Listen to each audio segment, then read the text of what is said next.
Viral unggah netizen ambil foto di Bromo harus bayar 1 juta rupiah. Ini penjelasannya. Unggahan netizen yang harus membayar uang 1 juta rupiah untuk berfoto di Gunung Bromo viral. Video tersebut pertama kali diunggah oleh akun Instagram @agung_bromo731 pada Minggu 5 Juni lalu. Dalam video itu, pengunggah memperlihatkan sebuah kwitansi pembayaran sebesar 1 juta rupiah. Di kwitansi itu juga tertulis tujuan pembayaran yaitu untuk kegiatan pengambilan foto atau video. Kemudian di bawahnya terdapat surat yang dikeluarkan oleh Balai Besar Taman Nasional Bromo Tengger Semeru. Dalam surat itu dituliskan jika pengunggah yang bernama Agung Budianto telah diizinkan masuk bersama 5 orang lainnya, dengan tujuan untuk melakukan pengambilan gambar dalam rangka pemotretan. Surat itu juga ditandatangani di atas materai Rp10.000. Video ini pun langsung mendapat banyak komentar dari para netizen.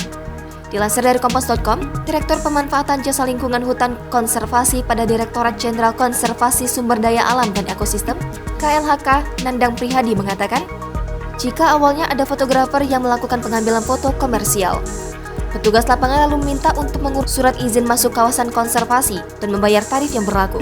Untuk tarif snapshot film komersial sendiri berbeda-beda. Untuk video komersial dikenakan harga 10 juta rupiah per paket. Pengambilan gambar dengan handycam dikenakan biaya 1 juta rupiah per paket dan foto Rp250.000 per paket. Konten komersial yang dimaksud sendiri meliputi pre-wedding hingga iklan.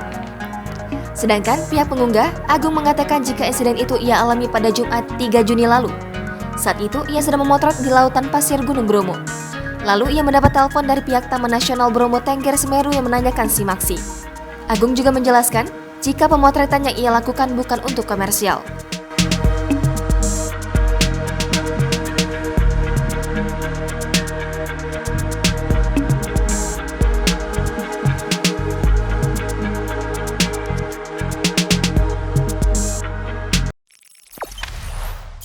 Jangan lupa subscribe, share, komen, dan like ya!